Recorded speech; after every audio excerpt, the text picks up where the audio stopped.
hiring a hitman to make someone disappear. More than just a Hollywood plot line, it's a crime that's more common than you might imagine. The people you're about to meet thought murder might be the best way out of their relationship problems, or at the very least, an easy payday. One would-be killer allegedly wanted his own mother dead. Here's ABC's John Donovan. It started as a joke, and it got out of hand, and it's cost him everything. Big sky country, land of open plains, but closed up inside this house, a family with a dark story.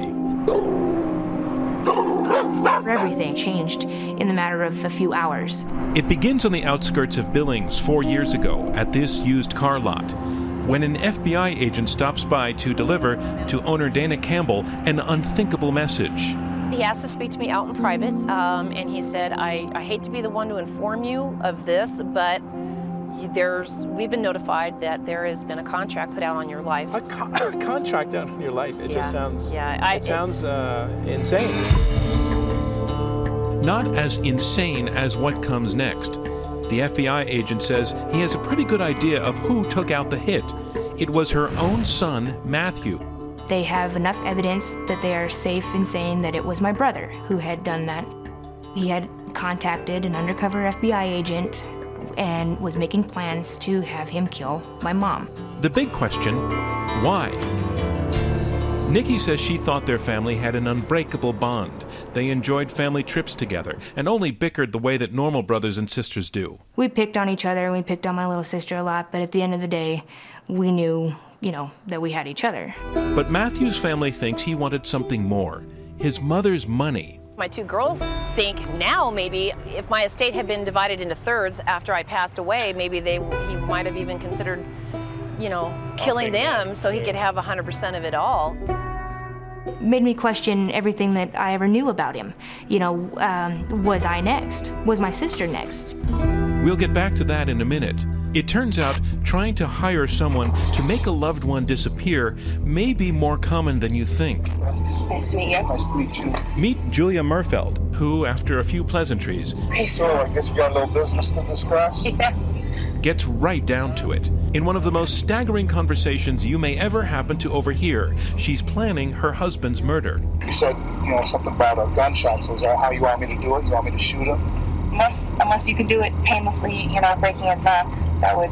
Well, I would prefer to use either a knife or a gun. It's quick and easy. Doing that instead, it's painless, less painless. Right. Where do you want me to shoot him? Do you want an open casket, a closed casket? What do you want? I don't want an open casket. And the stuff she's worried about, like the mess it might make. So you don't want it done in the house, then? Because it would be messy in the house. She didn't really need to worry about after all, because her husband is still alive. You see, the guy she's talking to on the right hand there, he is an undercover police officer. So why not just divorce her husband? Well, there was the insurance money to be had if he were dead, and then there were his feelings to consider. Terrible as it sounds, it was easier than divorcing him. I didn't have to worry about the judgment of my family. I didn't have to worry about breaking his heart. Stuff like this is kind of like a clean getaway. Not so clean after all. She is now serving a sentence, at least 5 years and 8 months. Hiring the wrong guy turns out to be a costly but not uncommon mistake. What they do is they step to a friend or an associate or someone that they knew in their past. And what happens, in a vast majority of the time, the person they step to goes to law enforcement, whether it be the local They get police. ratted out. I'm positive, 5,000% Charlotte. That's what happened to Dalia DiPolita in 2009. These recorded conversations allegedly show her negotiating terms for her husband's murder. It turns out the supposed killer for hire in the driver's seat was also an undercover cop. DiPolito was called home by police one day. Thank you for coming. I'm sorry to call you. And given the false news that inside her husband lay dead, murdered. Okay, I'm sorry to tell you, man. He's been killed. He's been killed, man. I'm sorry. And then they got DiPolito into an interrogation room. She continues to speak as a shocked widow. Remember, as far as she knows, her husband is dead. But then they tell her the so-called killer is actually one of their own men. That's an undercover police officer. We filmed everything that you did, recorded everything that you did. I didn't do anything. Listen to me. I didn't do anything. You're going to jail. I didn't do anything, please. I didn't do anything. And finally they tell her that her husband is still alive. Your husband is well and alive.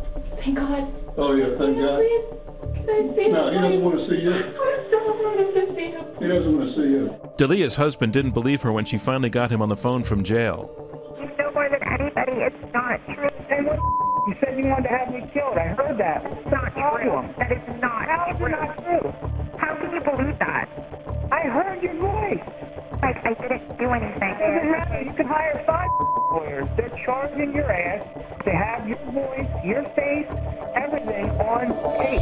DiPolito was sentenced to 20 years, but just last week an appeals court reversed that conviction because the jury was never asked how much they knew about her case. I didn't do anything, and I didn't plot anything. DiPolito was granted a new trial. Through his lawyer, Mike DiPolito says he's disappointed. People believe in their sort of naive state that they can step to somebody else, have them commit the murder. They think if that guy pulls the trigger, I'm clear. Right. Back in Montana, that's what it seems Matthew Campbell was counting on when someone talked to some friends about taking out a hit on his mother. But again, a problem. Somebody felt that my brother was seriously contemplating doing this. That person went to the Department of Corrections and basically told on my brother, say, hey, Matthew Campbell wants to, hire somebody to kill his mother. That's all it took. An undercover FBI agent posing as a hitman approached Matthew. Matthew is busted and sentenced to 5 years in federal prison. On the outside, Dana and her daughters struggle to understand how this could have happened. Matthew tries to explain in letters home. This all blew up in my face and I can't handle it. I finally see where my lifestyle has gotten me, and I have been saved in the name of Jesus Christ. All of this is cold hard truth, and you don't have to believe it, but I hope you believe your son. Over the last 4 years, letters like this kept coming, and with them, finally, a measure of forgiveness.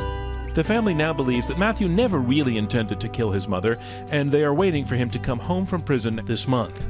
He wants to move on and put everything past him, and we do too. I think, we're gonna flourish into probably one of the best relationships I think I've ever had. Hope springs eternal in Big Sky Country. For Nightline, I'm John Donvan, outside Billings, Montana.